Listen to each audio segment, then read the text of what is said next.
Okay, continue. And so I want to start with the name at the bottom, Erlingdorf, and then I'll get into the images. He was professor at Princeton University. In 1963, he published a seminal article in Scientific American, and the title of that was The Petrified Forest of Yellowstone. And it was up to that point, it was the most comprehensive article, and he's credited with the 27 forests, some of which are shown in this columnar section. As I said before, these were formed over 27,000 years. So when volcanoes erupted, they threw ash over the existing forest, and the ash was a source of silica, and then that assisted in the petrification. So if I take one of these layers and I extend it over, you can see that matches up quite well to one of these layers of the forest here. And if you come down to these two images, these are zoomed in images of this one. And when you get down to the one in the bottom right, these are large stumps, and these happen to be giant sequoia stumps. And Erlingdorf noted that most of the trees in these forests were conifers, and of course, giant sequoia are conifers. I don't know the composition of this one, but note that they're all in original growth position. The other thing that should strike you is how steep this is. This is 100% slope, which is equivalent to 45 degrees. All right, see, this is the problem. Okay, next one. So here we're looking in Lamar Valley, looking up, and I took those three slides over here, standing in the tree shooting across. The reason for showing this one, compare that to this image, and what looks like a benign hike turns into that 100% slope. And so then this is the opposite view looking down, but it gives us a different perspective because this is another or different giant sequoia stump. We have two trees, again, all these are in vertical growth position, and then two more. Now, this one is of particular interest to us, and we're going to go, and I have to do it this way, to the next one. And here we can see the same tree, and I have two red arrows pointing to these, and these are truncated roots. And above this one is a larger truncated root, and to the right of this one is still another one. And if you look at the trunk itself, you can see it's been debarked. So the combination of no bark and truncated roots are two primary forms of evidence that this particular tree is a Loch-ness. It's been transported. We look over here and we see this log, which is quasi-horizontal, another log, and there's a good chance that these were also transported. And if you map the orientation of these geographically over the area, you get an idea of the transport direction. So what would be the agents of transport? Well, we have two candidates. We have lots of stream deposits shown here with this yellow arrow. And of course, wood floats on water. And so that's a candidate. And we also have lahars. Lahars are volcanic debris flows, and they consist of volcanic ash, water, and anything that makes up or constitutes debris. And then that combination gives them a high viscosity. And these things are extremely effective as agents of transport. And then we go to Mount St. Helens eruption in 1980, and it was the first time that they documented that lahars moved trees like this one in the upper right, or these in the background, that are in original growth position. Now, they were living at the time, but they moved them, or the lahars moved them down slope.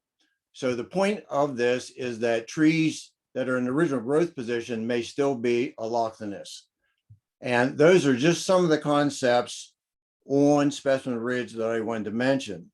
So having said that, I want to change the topic and now go to the Chesapeake and Delaware Canal, abbreviated C&D Canal. This is probably the best Cretaceous fossil site on the East Coast. And I'm going to take an interdisciplinary approach here. We're going to consider astronomy, meteorology, and oceanography.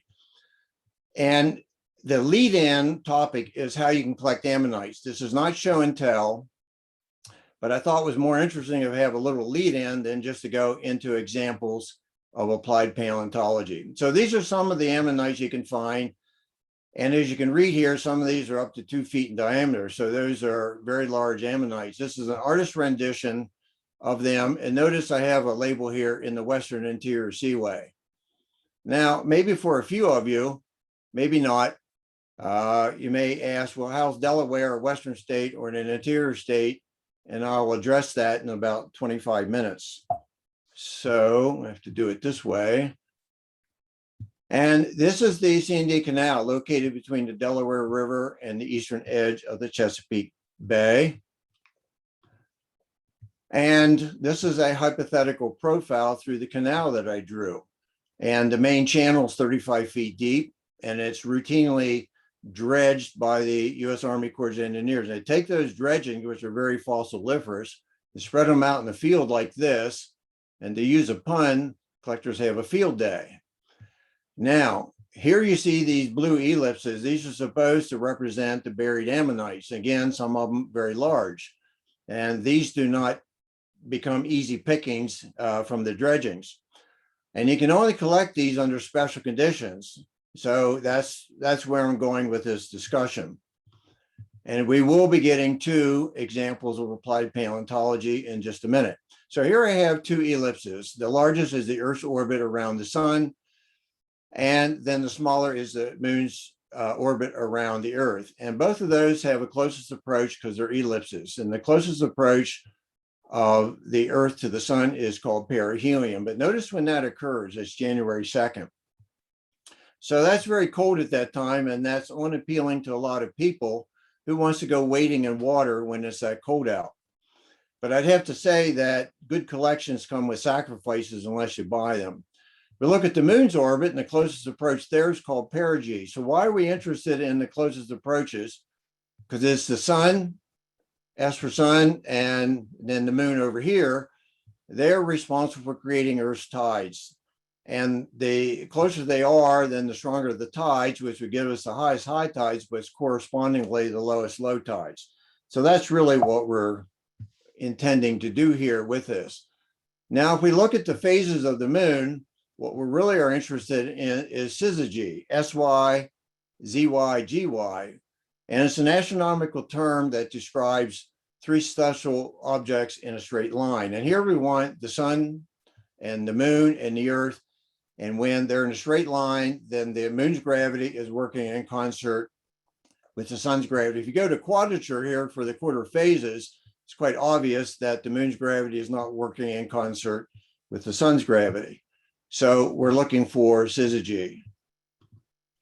And then we need to go to weather map. Now, I know the date here says September, but in late or I said September, and in late December and early January, we get these well-defined cold fronts. Behind them, we have winds coming out of the west, northwest, and they're capable of pushing water away from the coastline. So that's a consideration. And then let's see here next. And then we need to do a little oceanography. And here we need to check the tide schedules. What we want are, there's no point in going at nighttime because you can't see at nighttime, and no point in going during high tide because the water's too deep. So let's see, I got to figure out how I'm doing this. Next. Okay, so then the question is, how are the ammonites found? Well, they're found in a rather unsophisticated manner and needed a poker and a ski pole, which has a sharp point, a pitchfork or a shovel. And that's, you need something to get into the unconsolidated sediments. And then this leads us to, this is awkward of doing this, now for the rest of the story. And this leads us then to applied paleontology. And here I start with a short listing of some of the fossils.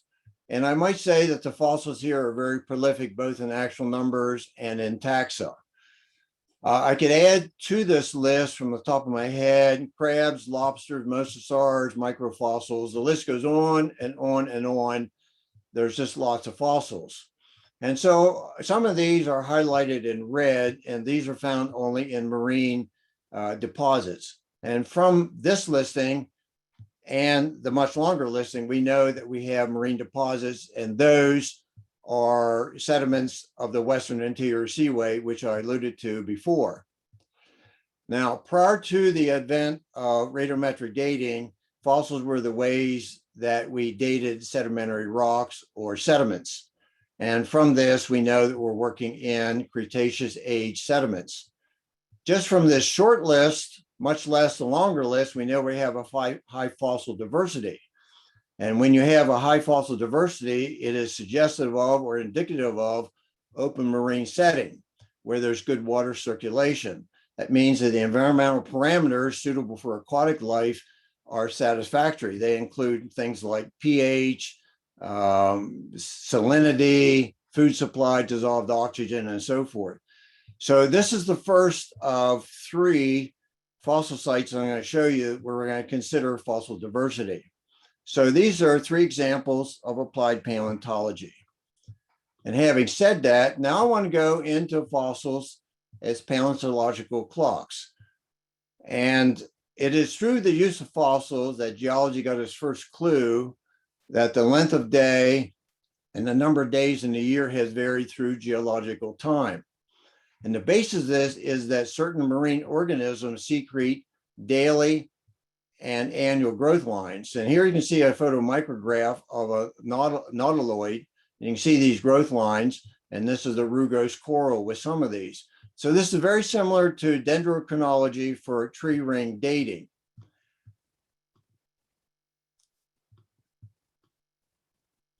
And so what we're interested in here is the moon's tug on the Earth, because the moon is the principal object that creates Earth's tides. And the result of that is it is slowing down Earth's rotation. And it does so by this rate. We'll see the decimal equivalent of this is 0.0014 seconds per 100 years. And so if this is awkward doing it this way, but so the result of this is that days are getting longer because the rotation is slowing down. As days are getting longer, then we're getting less days in the year. And the reverse of this is also true. If the days are getting longer, we go back in geological time, then days are becoming shorter as we progress in time. And if the days are getting shorter, then there's more days in a year. Now think about that. And if the days are shorter, then the interval between tides is also shorter. And today we have 4 tides, 2 high tides, 2 low tides. And the interval between the tides is 6 hours. But if we keep going back and the days are shorter, then the interval between the tides is less and less. And that has consequences for low relief coastal settings. And let me advance this in this awkward manner here. So when we look as an example, 400 million years ago, there are 391 days in a year based upon the fossils. And of course, we know how many there are in the year today. So we're going to do a check on that with tidal friction calculations.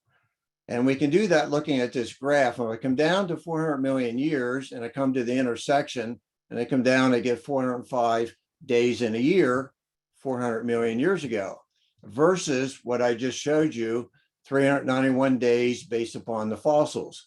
Now we're going back 400 million years ago, and that difference, in my opinion, is not that much. There's pretty good agreement between the numbers, considering how far back we're going to go. So let's look at these numbers over here on the left for a minute. And so this is the amount that the Earth's rotation is slowing down, 0.0014 seconds per 100 years. And I'm using this number simply because it's easily divisible, and that's in the Devonian 400 million years ago. So I want to know how many 100-year increments there are in that, and that's the same as knocking 2 zeros off, which gives me 4 million. So 4 million of those 100-year increments times the decimal gives me 5,600 seconds, changing seconds to minutes and minutes to hours. Oops, let's see if I can get that back.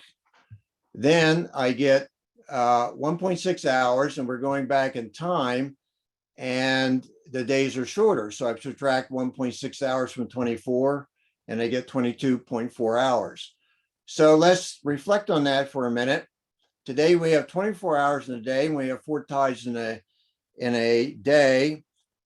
So 4 into 24 is every 6 hours. Here we're at 22.4 hours, so the tides changed every about 4 hours.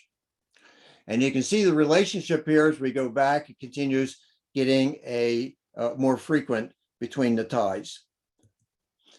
So along with this concept is that the moon continues receding from Earth. And the reverse of this is also true. If the moon continues receding from Earth, then its gravitational attraction is less. But if the reverse of that is true, we go back in time, the moon continues being closer. And then you put that in agreement with the other concept that I mentioned, and you can see the net effect of this. So all things being equal, high tide should have been higher, and storm surges associated with those high tides should also have been more influential. So these are just some of the concepts. And now let's go back, way back to 3.4 billion years ago for the oldest stromatolite. And I'm sure you all know that stromatolites consist of cyanobacteria, which are photosynthesizing. If we go back to this time, 3.4 billion years ago, the atmospheric oxygen concentration was extremely low.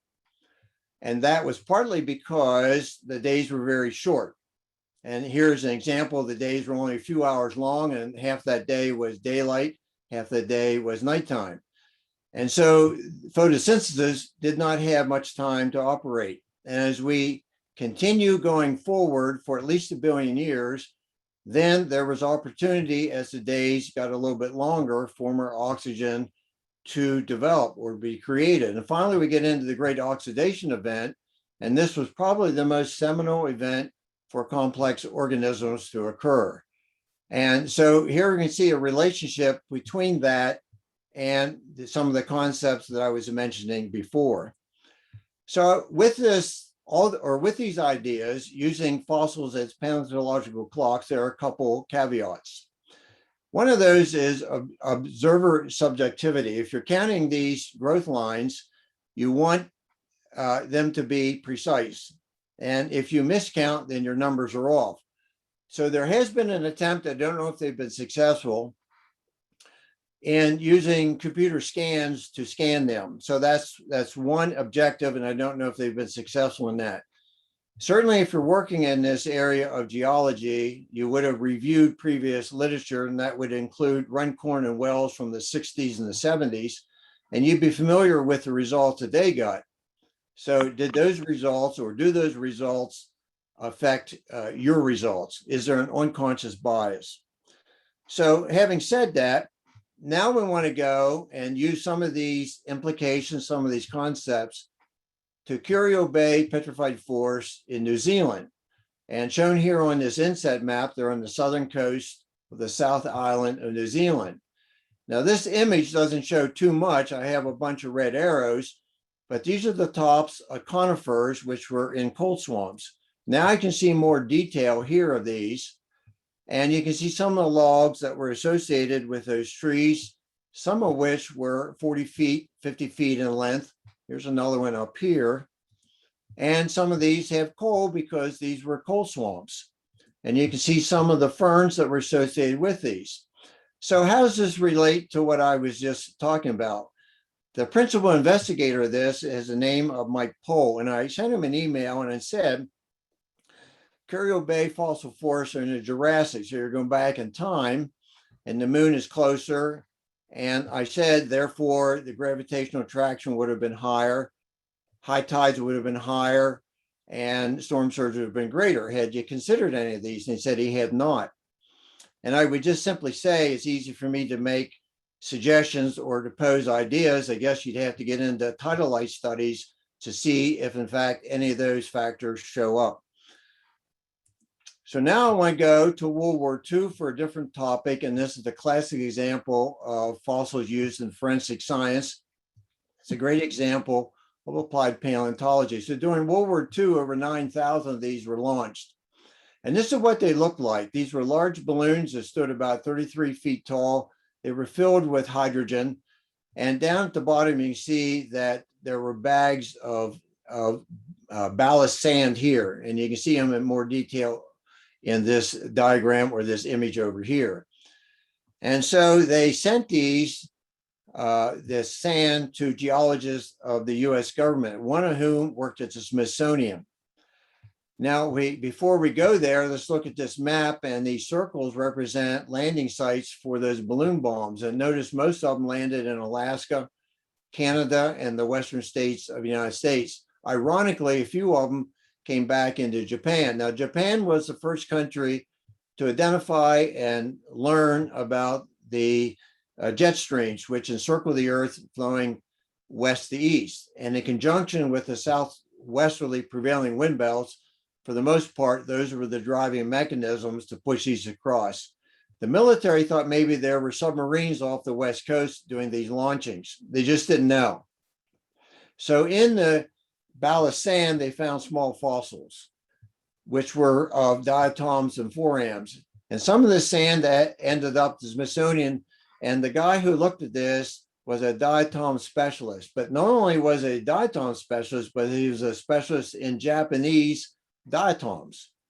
And then they used elimination. When they looked at the coastline of Japan and they considered what was not in the ballast sand or the beach sand, they realized that the omission of small pieces of coral was because the launch sites couldn't have been along these stretches of Japan.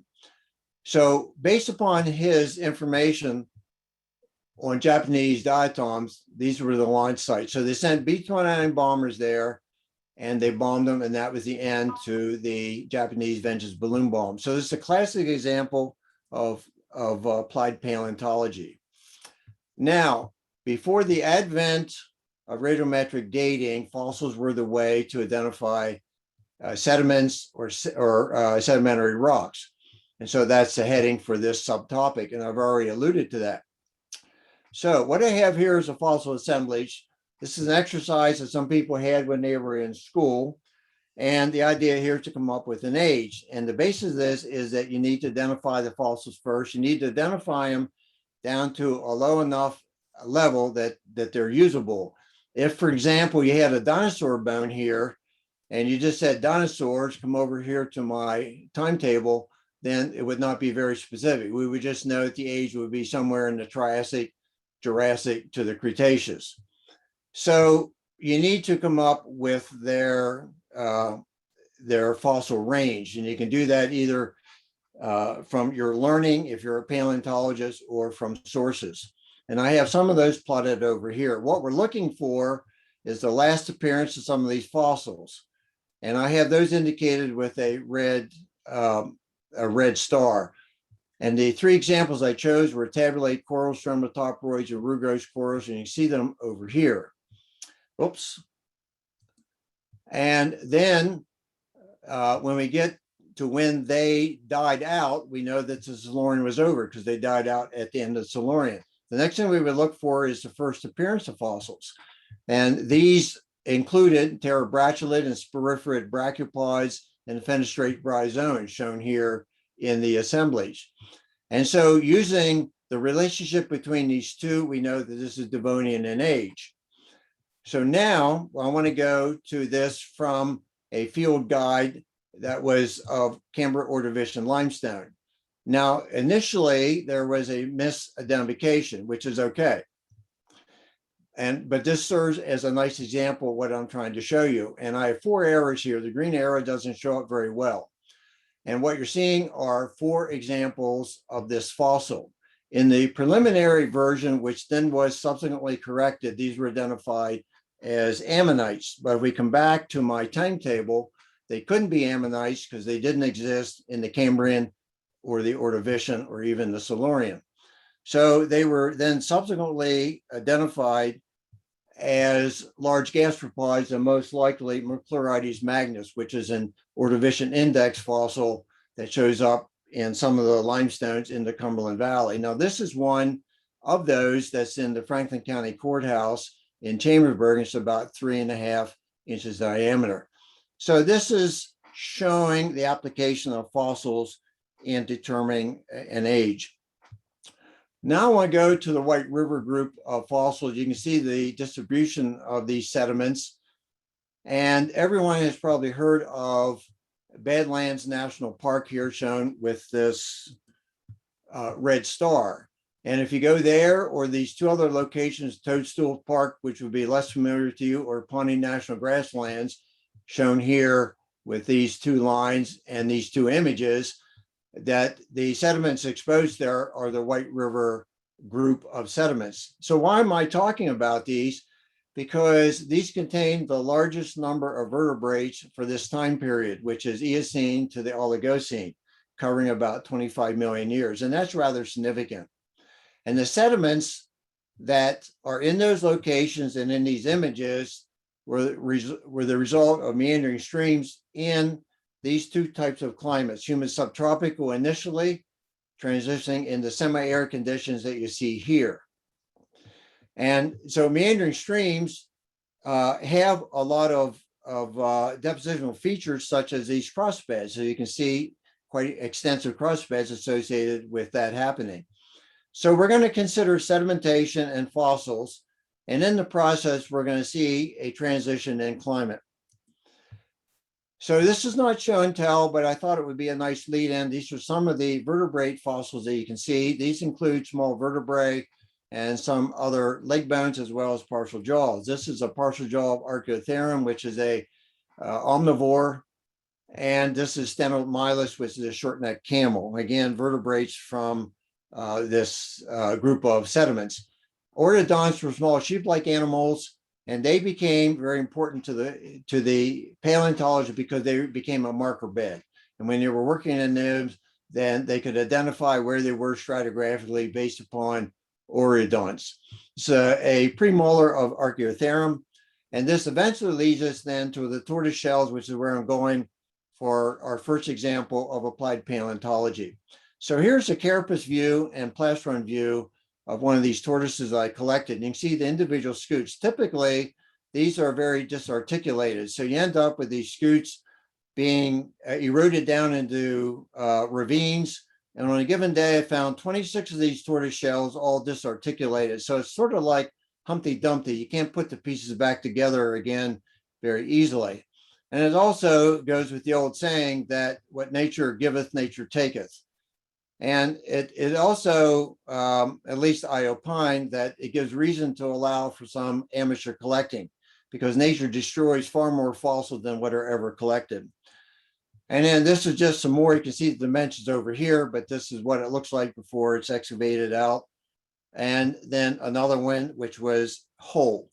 So this gives us time now to look at an example of applied paleontology. And this takes us to the non-burrowing tortoises, and they become a proxy to paleo temperatures. And the reason is because they didn't burrow, so they weren't protected, and they could only withstand certain temperatures. And in this case, they could not have withstood winter average temperatures below 55.4 degrees. So that's an example of applied paleontology and also an example of applied paleoherpetology. Now here I have a columnar section showing the White River group and its three constituent formations, Chamberlain Pass, Chadron, and Brule. Whether you've heard of those, it doesn't matter, but as we ascend through these, we're ascending through climate change and obviously a change in vegetation. So we start out with humid subtropical depicted here, and in humid subtropical climate, you have lush vegetation, and that's depicted below. And lush vegetation supports lots of herbivores, one of which was the Titanothere, also known as a Brontotherium. And this was much larger than today's rhinoceros. It stood 8.2 feet tall, but it had a big appetite and was able to sustain that in this climate. Well, if we ascend upward and get into the Brule, and we change climate, semi-arid, and suddenly there's no Titanotheres. And this is what the conditions look like today when you go to the Badland National Park. And so it's a result of semi-arid conditions. And what's left behind, instead of having fossils like this, we end up with a big pig dig and bones galore dig. And these are watering holes. And they're the last refuges for the animals that were trying to survive. And it's a boon for paleontologists because this one had over 19,000 fossils.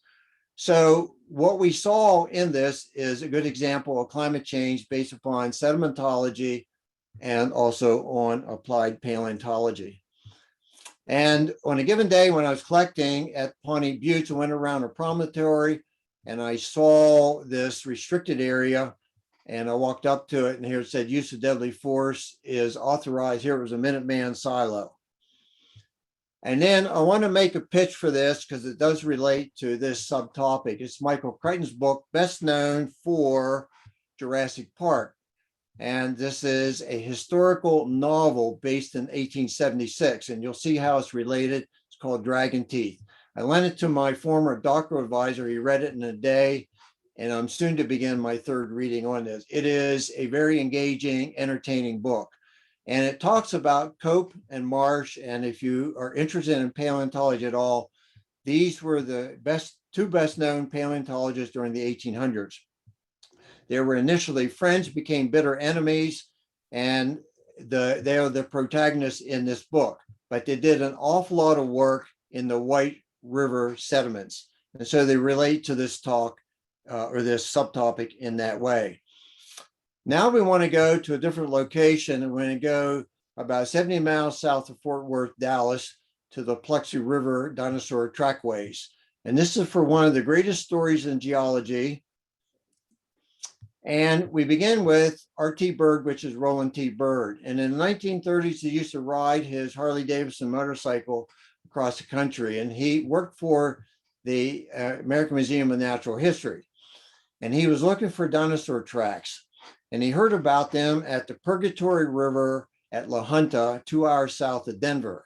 He went there about 1937 or something, and he was unimpressed. We're going to take a look at that site because we're going to see what he left behind. Instead, he went to the Plexi River in Texas, and he made amazing discoveries there. And so this is the Plexi River over here and also over here. And they built these sandbags, this cofferdam, but it flooded 6 times during the first season. And each time they had to then get the water out, pump it out, and remove the new sediment. The amazing discoveries were that he found these beautiful, well-preserved tracks of apatosaurs, also known as brontosaurs. And some of these were huge. Some of them were 38 inches in length, and the toenails were preserved in them. Parallel to and converging with were tridactral tracks of a carnivore, said to be about 14 feet tall. And here's the point of convergence. And because they converged, this became Roland T. Byrd's story of an actual dinosaur attack. Over here, you can see the excavation. And then in this next group, you can see where they were cutting these off up. Some of these blocks ended up being 22 tons in weight. And this one block ended up in the Jurassic Hall at the American Museum of Natural History. It's a little anachronistic because the footprints are Cretaceous and they're being displayed in the Jurassic Hall. Now, this story has 2 versions to it, and you'll see the application of this in just a minute. So we're going to do version 1 first. It's one of the greatest stories in geology that never happened. And I'm going to use an analogy for this. If you go to Africa and there's a bull elephant that is confronted by a lion, the bull elephant charges, it changes its position, changes its posture, changes its gait. It doesn't stand there and allow the lion attack. And the lions do attack elephants. And when we look at the footprints for the apatosaur shown here, there's no evidence of that. There was no change in position, no change in poise, no change in gait. So that's version 1. Version 2 is based upon a more recent publication, and it was a good publication. And it provides putative evidence, but the evidence is not as clear as the nose on the end of my face. And I'd allow you to go there and make your own opinion. And I use the word putative because it's not definitive that indeed there was an attack. It could have happened. So that's why I've said maybe, maybe not. And so this is using these track sites as examples of applied paleontology. So it's an interesting concept. So now I want to take you to central Pennsylvania to the Winfield Quarry. And here we're looking at a Lagerstatt. And a Lagerstatt, to those of you who are not in paleontology, is a fossil locality of exceptional preservation. Another one that comes to mind is the Green River Formation. We're going to take a look at that, and the Sohnhofen in Germany, where Archaeopteryx was preserved. Now, prior to the discoveries of Eurypterids at Winfield Quarry, only about 4 or 5 of them were known from the States. Suddenly, over 3,000 of these were discovered. And this is one that I found. And you can see that the preservation is quite good. You can see the walking legs, swimming legs. And this is another one that was found there. And so it's an amazing thing. And this is labeled as a Eurypterid Lagerstätte. Now, to those who are not paleontologists, these are known as sea scorpions. And it's always fun to collect them as fossil, but some of these got to be 7.5 feet in length. And it's sort of like collecting a trilobite. Some trilobites got quite big. And if we had a living trilobite coming toward us and we were waiting, especially one of the sea scorpions, Eurypterids, I think we would probably get out of the water. So how is this an example of applied paleontology? The only macrofossils that we hear are Eurypterids and ostracods. This is our second example of using fossil diversity. And so this is a low fossil diversity. If we look at sedimentology, first off, before I go there, this low fossil diversity suggests that we have a restricted environment. And now we go to sedimentology, and some of the observations include evaporites, mud cracks, and other features indicating that indeed it was a restricted environment. So only the hardy of the hardiest could survive, and they happen to be Eurypterids and ostracods. So this is another example of applied paleontology in the use of using fossil diversity. And it's a good one. It's at the Winfield Quarry. So now I want to go to the Jurassic Morrison Formation. Here's its geographical distribution. It's world famous because it contains the world's largest collection of dinosaur bones. These are some views of that. I'm going to address this one. I want to take you to these two images in the middle and lower right. And these are at Dinosaur National Monument. And these were collected as a result of fluvial processes, particularly with flowing water, but not only. And it is thought that in most cases, the dinosaurs died and then floodwaters washed them down to meanders where they were covered with sediments, and then petrification took place. So we're going to consider dinosaur trackways and this petrified log and some other elements of this. And now this takes us to an expedition that I was part of in 1997, and that was for the Carnegie Museum. We went to a little community called Hanksville, just across the line of Colorado, so it's in Utah. And our objective was to get this petrified log, which weighed about 1,200 pounds, and it's a conifer log. And here it is in the field, and here it is in the museum. And so from this, then we can tell some of the vegetation associated with the Morrison Formation. Most of the time you hear information just coming from the dinosaurs. And here are some other examples of petrified log, but notice the cross-bedding associated with fluvial deposits. And here we can see these nice trough crossbeds, and then lots of fluvial gravels, again, consistent with this depositional interpretation, more petrified wood. And then we get into crossbedding here and stream gravels surrounding then a vertebrae of a dinosaur. So while they were prepping the petrified tree for shipping, I was out looking for dinosaur bones. And before I go there with this short story, here's some bullets you can read, because each of these is an example of information that can be gained from studying the bones. And this has become a very intensive part of vertebrate paleontology. Lots of information from looking at the bones. So this is what I saw. This is a transverse view. And unlike Dinosaur National Monument, where you need jackhammers to get the bones out, here the sediments were not indurated much at all. And so I was able to excavate back quite easily, again, more cross-bedding. And I had about 3 feet of the bone excavated, and there was a large crack in it. But I realized that it was on 100% slope. The rock was unstable, and it was conducive to having bodily injury, even death. So I made a choice, and I broke this section out. And I had a big steel pry bar and I pushed the rock down.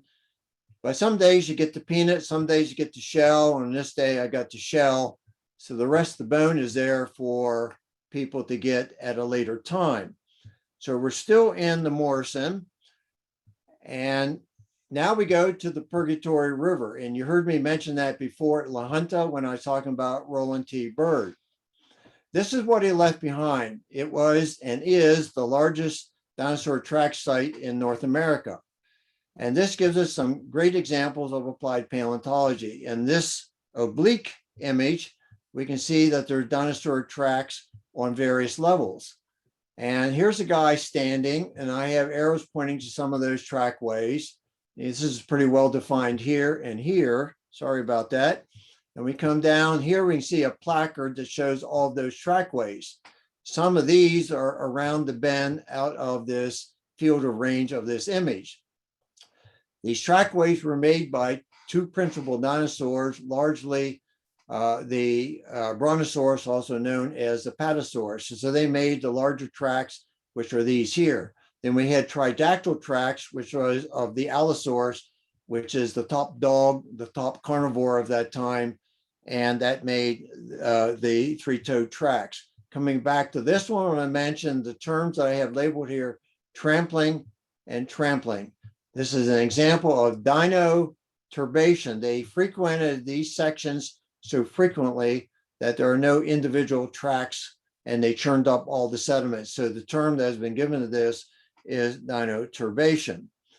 These are some views of the trackway so you get a feel for these. This is the Purgatory River in the background. And here, oops, sorry about that. And these sediments were coastline sediments. And because they were coastline sediments to a large lake, then their consistency was constantly changing. And it was changing because of precipitation, because of desiccation, and because of moisture coming up from waves splashing along the coastline. And we can see that certainly the sediments were very saturated because you see how deep this footprint was from one of the brontosauruses. So then this leads us to some examples of applied paleontology. You can read these on your own. I'm going to talk about social behavior, but before I go there, just want to mention these two figures. And each of these is an example of an ichnofossil, and of course, dinosaur trackways are examples of ichnofossils or trace fossil. And it's always convenient if you can see the animal at the end of the trackway, because then you know that it was responsible for making that track, but that's not the case very frequently. Sometimes you can take a footprint and match it up to a skeleton, so that's helpful. But you can't always do that. But nonetheless, you can still get a lot of information from the trackways. And once again, you can see many examples of that. I decided to dwell on social behavior, and because this is a little bit different. How can we tell anything about dinosaur social behavior going clear back to the Jurassic? And that should be kind of intriguing. So we take a look at this image, and here we have 5 parallel track sites. This guy stands as a scale. Now, just because they're parallel does not mean that they were made at the same time. But you recall that I said about the consistency of these sediments, because they were lakeshore sediments, were constantly changing. And when you look at these track sites and they're studied in detail, it turns out they were all approximately the same size and to the same depth. And considering that sediments in this scenario were constantly changing, that meant that the consistency of the sediments was the same. And the conclusion was that a small group of 5 of these dinosaurs made these footprints. And that's how then they came up with evidence of social behavior. And I think that that's rather intriguing. So now we want to change topics. And I want to talk about the Cretaceous Western and Interior Seaway. The approach here is I have quite a few bits and pieces. So if you will allow yourself to remember those, I'm going to put them all together. So we're going to synthesize them. And I want to start with this map. And this is just one iteration. So this is when the Arctic Ocean was connected to the Gulf of Mexico. And notice there's a wrap around that takes us back to the Sandy Canal And I mentioned that these were sediments, or those were sediments of the Western Interior Seaway. And an earlier iteration did not have this bisection of North America. Oops, sorry. And so the Arctic Ocean at that time did not yet connect to the Gulf of Mexico. So there's an endless number of these iterations. And the Western Interior Seaway endured for about 35 million years, which then accounts for so many iterations. So my first subtopic of this is to take you to just west of Denver. Some of you have been here to Dinosaur Ridge. We're now in the Dakota hogbacks for the Dakota sandstone. Again, these were coastline sediments. Here's the Western Interior Seaway. And this has been set up for tourists to see these dinosaur track sites. And in the image that I'm showing you, we have two types. We have Tridactral Tracks, and if you trace these up, you can see they go up through the image considerable distance. And these were made by a small carnivore shown here in this artist concept. And then the other ones were made by a quadruped known as duck-billed dinosaur. So we have both types here. Again, putting their footprints into these sediments that were shoreline sediments to the Western Interior Seaway. Okay, so now we go to this artist rendition, and we can see the small carnivore leaving those tridactral tracks. And again, the background is the Western Seaway, and then we see a closer image of those trackways. Now we come to the map up here, which shows most of those trackways. And we have 6 of these parallel trackways shown by these arrows. And notice the spacing here. So the spacing is honored in this artist rendition. See the spacing. And the spacing were made by these duck-billed dinosaurs. And this is a second example of dinosaur social behavior based upon the same reasoning that I alluded to before. These were all of the same size to the same depth. So therefore, it's assumed that they were made at the same time. And so I just think that that's rather interesting. So now we're still talking about the Western Interior Seaway. And here we're going to Texas. Oops, I have a soft finger here. And all these are examples of internal molds of ammonites that I collected here. This is not a show and tell. I'm tying this all together.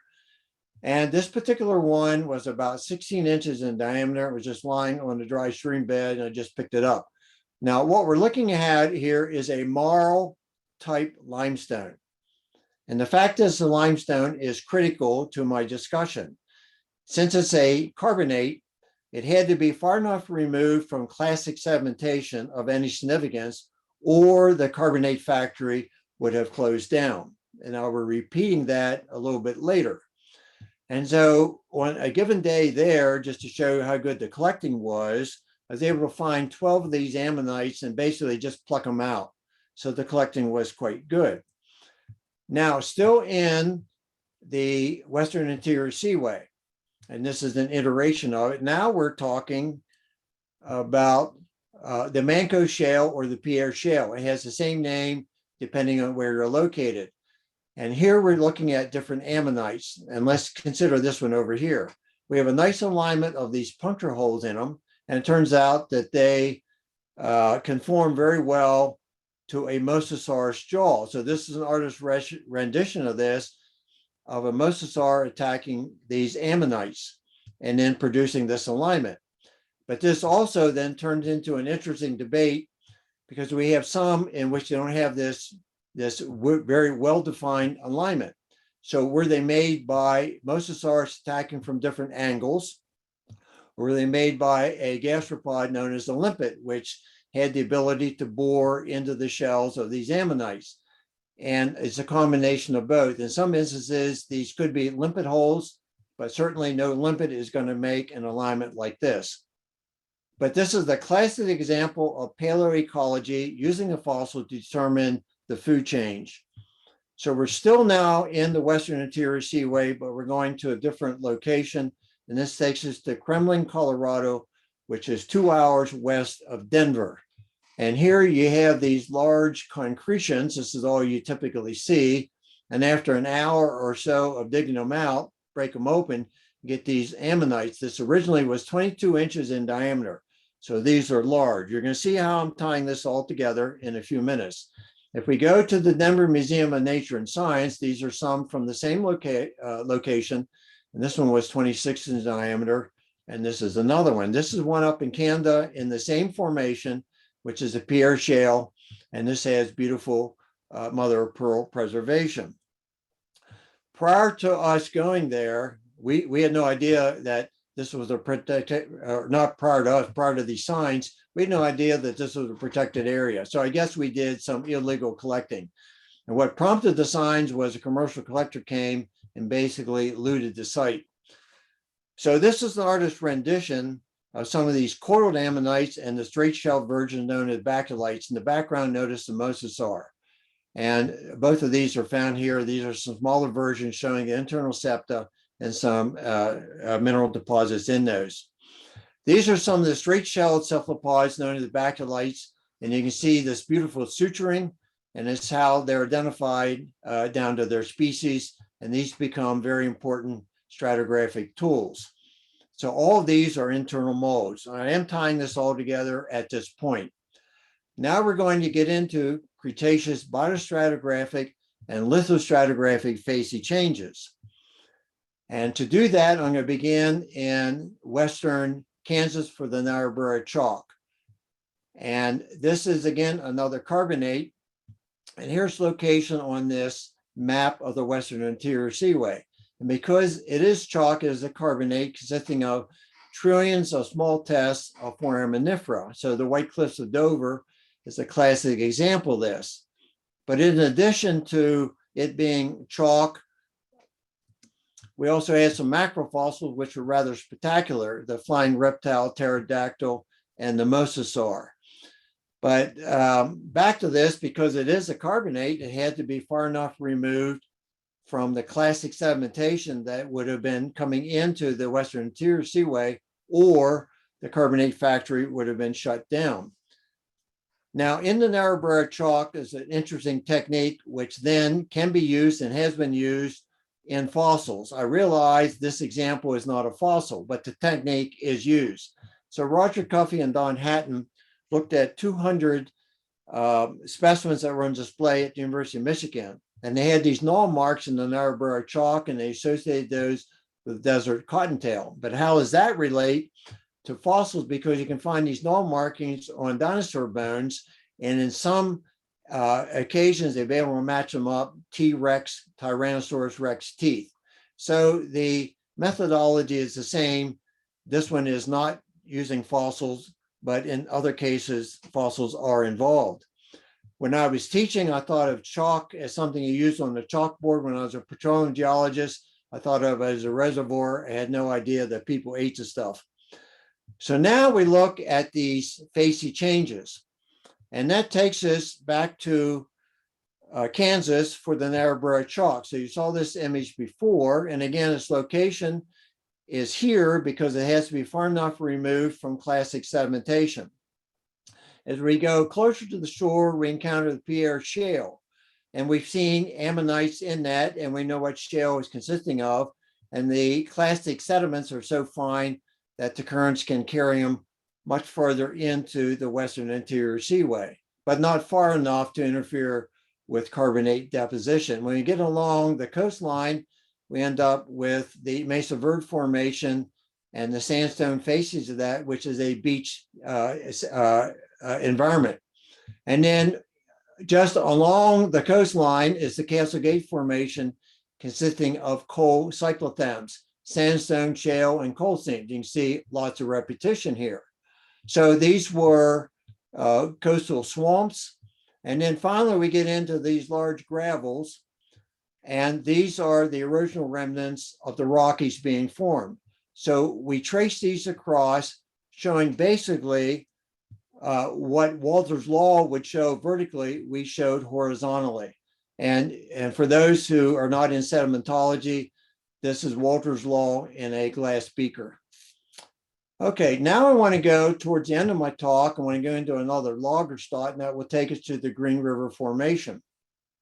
And here we have exquisite fossils that formed in lakes. This is Fossil Lake, Lake Goshute and Lake Uinta. Quite a few fossils I'm going to show you are from Douglas Pass, which is located here. And this is what it looks like. And again, this is not show and tell. I am going to try to tie this in to examples of applied paleontology. In some cases, the leaves have these indentations on them. And people who specialize in insects and paleobotany can, in some instances, connect these to insect herbivory. And if that is the case, then you now are matching up food chain.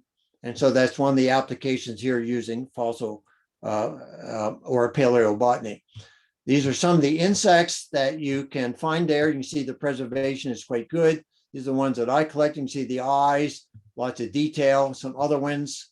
And you're going to see an application of this coming up in just a minute. But I thought it'd be interesting to at least to show a few of these to explain why it's considered a Lagerstätte. And then these are some of the leaves. And the place that I collected at was famous for leaves and insects. So we have one of the fossils here known as a balloon vine. And a balloon vine is associated with humid subtropical or tropical settings. So this is a proxy to a warmer climate, as is a palm frond. And now this is at a commercial site known as Ulrich. These are world famous. And this guy, I don't know if he was a son or not anymore, he spent 6 months laying on his side excavating this palm frond. And it's sold to a collector in Texas for over 6 figures. And it's amazing. But a palm frond is an example of a proxy to a warmer climate. And so this is somewhat of a rhetorical question. And so this is using paleobotany or applied paleontology. And so from basically applied paleontology, we can reconstruct the climate associated with the Green River setting. And here it is. And see, it had lush vegetation and it was a lacustrine setting. And in some cases, we can determine the food chain as well as trophic levels. Some of that would be from vertebrate fossils that are also found here. So I have a listing of some of the fossils. I'm not going to read through those, but I just wanted to point out those that are in red. You can read the other ones as you wish. If we went to fish, they're not very diagnostic because we have fish in marine settings, we have fish in rivers, and we have fish in ponds, and we have also fish in lakes. But alligators and crocodiles and palm fronds are associated with warmer climates. And so these are rather diagnostic, and so they're proxies to a warmer climate. And that's the reason for mentioning those. So one of the insects that are found here is a soldier fly. And it's significant, sorry about that, it's significant because it's still living today. And since it's still living, then we know a lot about it. And when you find the larvae or you find the eggs, then you know the time of year that those sediments were laid down. And since the Green River was deposited during the Eocene, that's kind of interesting because you're going back about 40 million years ago, and you can look at an individual stratum and you can determine when or what part of the year that was laid down based upon soldier fly larvae. So it's a nice example of applied paleontology. So now I want to take us to my next to the last topic, and this takes us to the State College area for the Cambrian Warrior Formation. And it's one of the Cambria Ordovician carbonates that we have in the Nittany Valley. When we look at this map, all of this is State College. This is just west of town. And over here, if you've been up to that area, you know this is at the top of the mountain, sky top, and this is the Birmingham Thrust Fault. We think we have splays of that coming in into the area, and that complicates part of our geology. So now we look at this Google image, and I put on some boundaries which probably are subject to change, and it's within this narrow belt that the warrior is exposed. Only in this area can you find good exposure. And if we go to early 1950s, Route 322 had this orientation. Today, it's been relocated over here because of construction of I-99. And at that time, during the 1950s, there were 3 nice road cuts, and they had been described.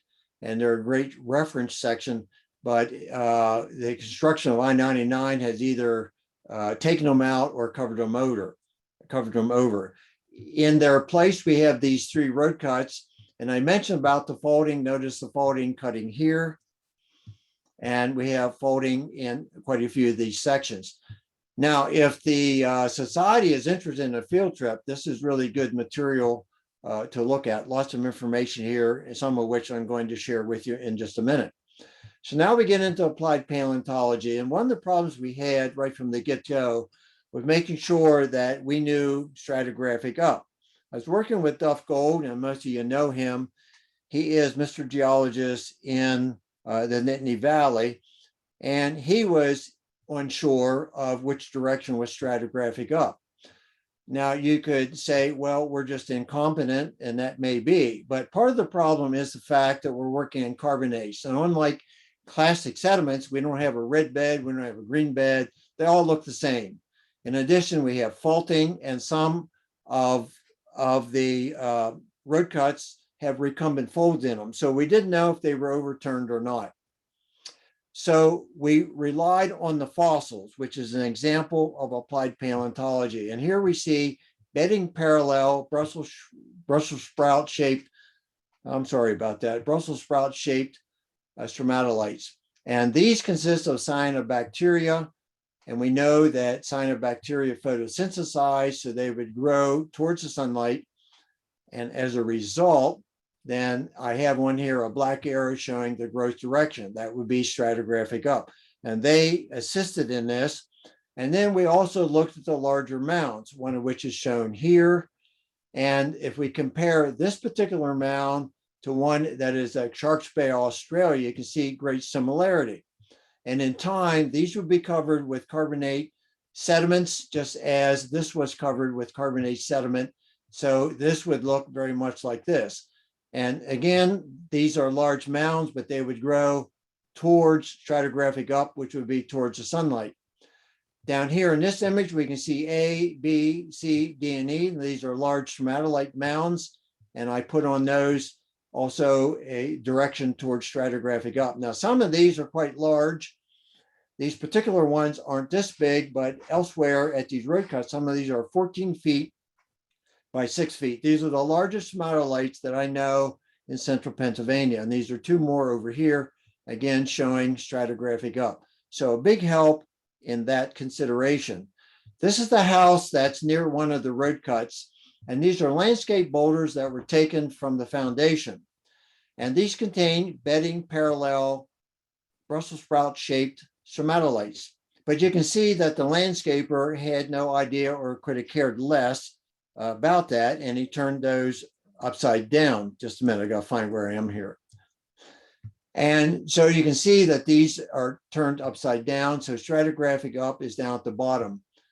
And so this shows the use of these fossils in that manner.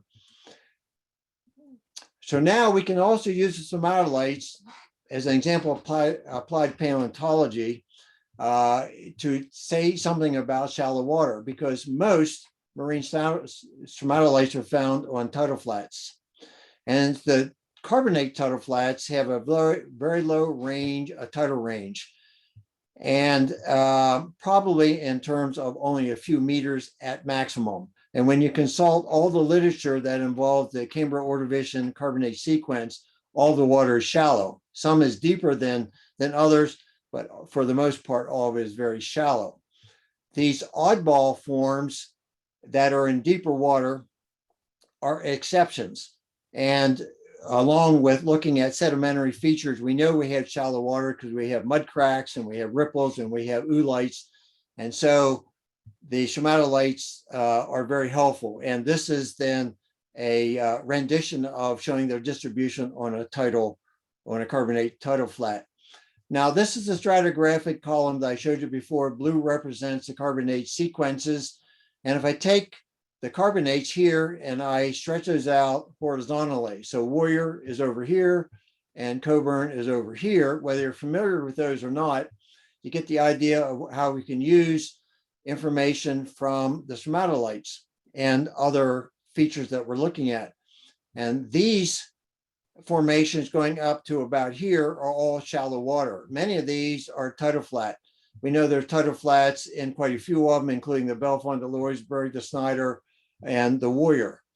And so the water is probably a meter or less in depth. Now there's no scale here. And if you walk away and said that I inferred that, or I specified that the water was a meter deep, I'm not doing that. I'm just saying in relation to these others. So here we look at the Lindenhall, Neomont, Salona, and Coburn, and we see deeper water. It begins shallow in regard to many of the other sediments that you would find in an ocean. So now this brings us back to using fossil diversities. This is my last example of that, and I got a heavy finger. This is the State College bypass. And we have formations up here, which are the Bellefonte and Louisburg formations. Down here, we have the Lindenhall, Neomont, and Salona. When we come up here, the only macrofossils are stromatolites. So I have that word written over here.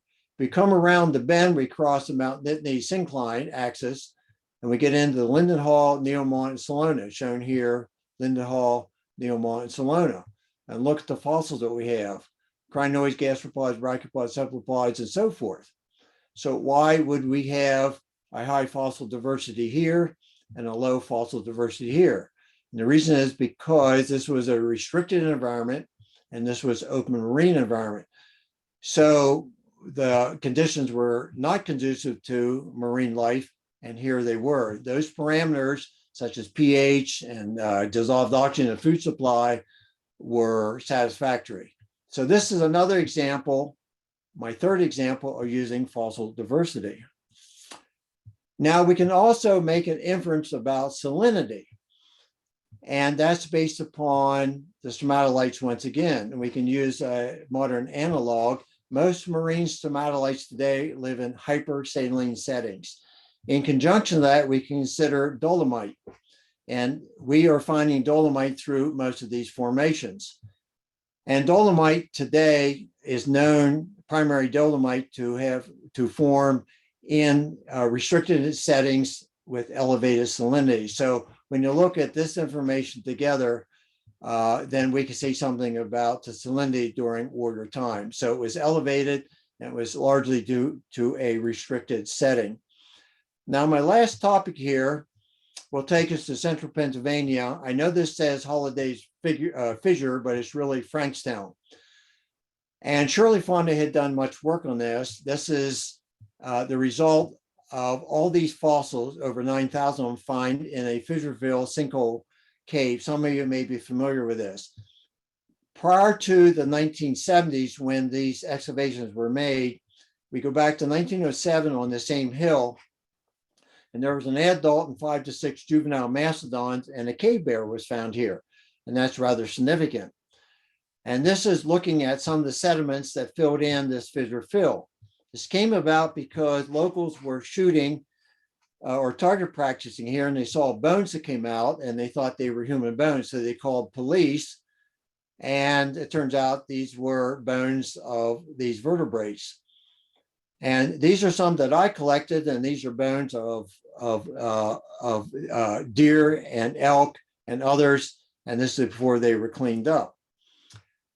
So this site is known as the Frankstown Site, shown here, and its timeline is shown here, its time bracket. And if you look at the inset map, there are quite a few of these paleontological sites. And if you look at their timelines and you put these up, then what we're seeing is climate change. And we go to the oldest of this, which is down in the Carlisle area. We start with tundra, where it was much colder. As we ascend through this, we then are ascending, going through climate change. And this is largely based upon the fossils, including paleobotany, but also some of the vertebrates. So we come here for my, I think it's my last image, and these are examples of proxies to colder climate. Here we have caribou, and we know that they don't exist in our present climate, but they were found at Frankstown. We also found musk oxen, and they're certainly not here. This is one you may not be familiar with, collared lemming, found at 2 of the locations, but they're only associated with a much colder climate.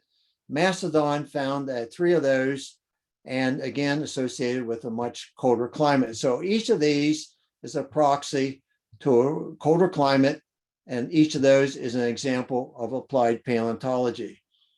And that's my story, and I'm sticking to it, and I thank you.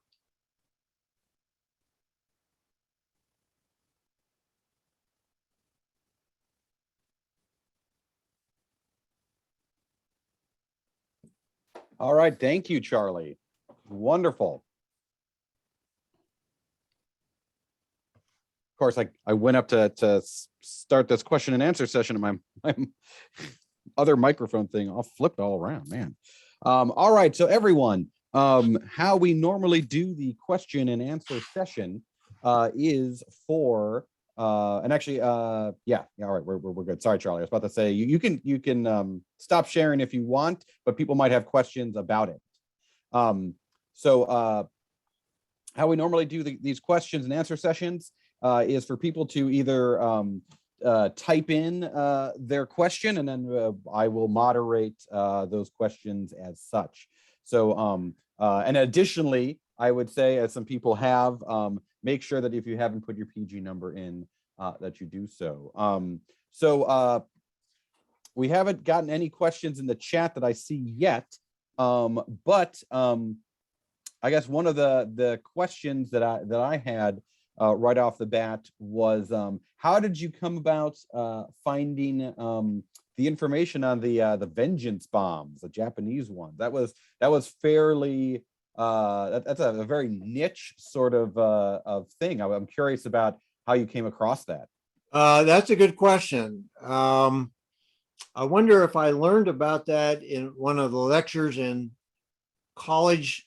I can't remember, but it made such an impression upon me that I did reading on it, and there is a fair amount of material on the internet. Someone obviously told that to me, and I just can't remember how I came about that. And I thought that was just a classic example of applied paleontology.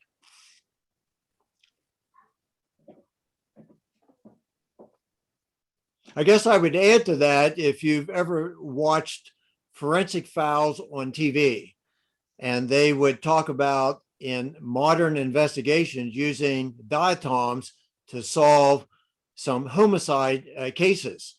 And this is sort of a takeoff of that. We're using fossil diatoms, to determine launch sites. So it was similar to forensic files. Wonderful. Kent wanted to know about what was that ostracod associated with that again? An ostracod is a bivalve, and they look like little grains of wheat, and they're a common fossil a lot of times in the carbonates, and in association with the eurypterids, they were indicative of or suggested of a restricted environment. And each of the fossils will give you a clue. And usually when you're doing these investigations, it's a collaborative effort between sedimentology, paleontology, until you can arrive at some conclusion. But the ostracods are quite small. They're a little bivalve.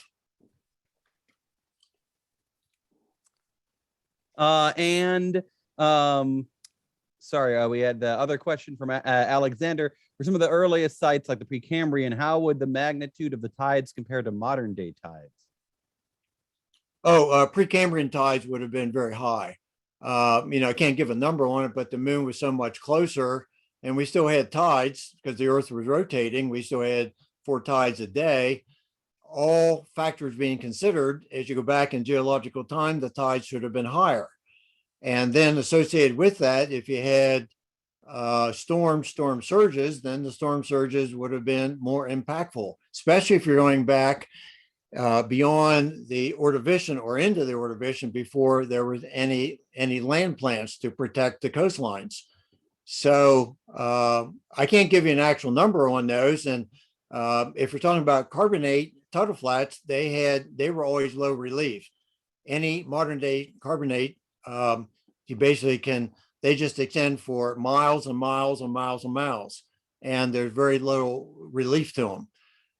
So I assumed then that the total range would have been quite extensive because the moon was so much closer. B. Greeley asks, were the trees on Mount St. Helens actually transported while vertically orientated or deposited in some other way that way? Well, there's documentation that the trees were transported. Now, of course, these were living trees and they were caught up in lahar flows, and they then retained their original growth position after being transported down slope. Again, you can read about that on the internet, and I'm not sure where I got my information, to share with you. But yeah, they were originally in original growth position and then transported and retained that orientation.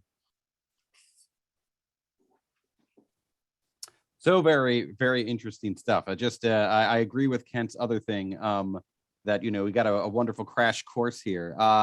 And Kent also asks, from examining Specimen Ridge, he remembers what was the petrification was by what process? I don't know. I guess that was permineralization, but I'm not sure. That makes sense. We've got some very good questions. We'll give folk another minute or so to type in. I'm not seeing anyone quite yet, but man, I mean, you just covered so much in every direction. It was a lot of cool stuff to kind of take in, and very interesting. Kent, do you want to close us out?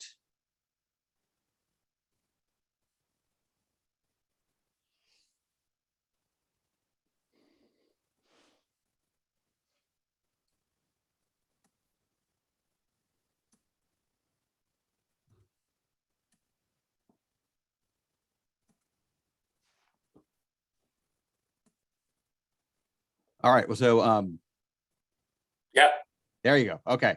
Sorry, Charlie. Thanks for that. Again, I think most of us are still spinning, or our heads are still spinning. At least mine was, because you covered so much ground there. I've seen some of those outcrops of the stromatolites by State College. I did see the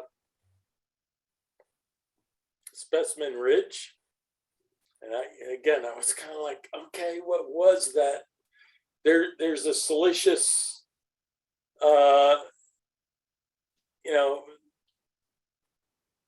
silica embedding of the wood there in Specimen Ridge, and again, I couldn't remember it. My mind locked up on that.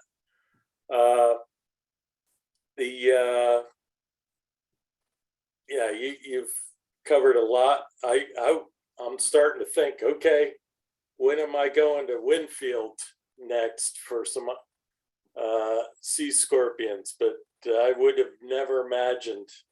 I think that's off limits now. Yeah, because they're certainly working on the extension. Yeah. Yeah, certainly it would be off limits, of course. But I appreciate your talk, and you're moving so fast for us. This is definitely one of those ones I'm happy we recorded and live streamed, because it'll be a very good resource to go back to. We'll have to, certainly. Appreciate your preparation for this, and thanks for giving us this update. Thank Been you. a long time since I've seen paleontology again. Thank you. Thank you. All right, everyone, I'm going to end up the meeting. Thank you again, Charlie. And I guess we will see everyone in about a month's time. Be safe, and we'll see you then. All right.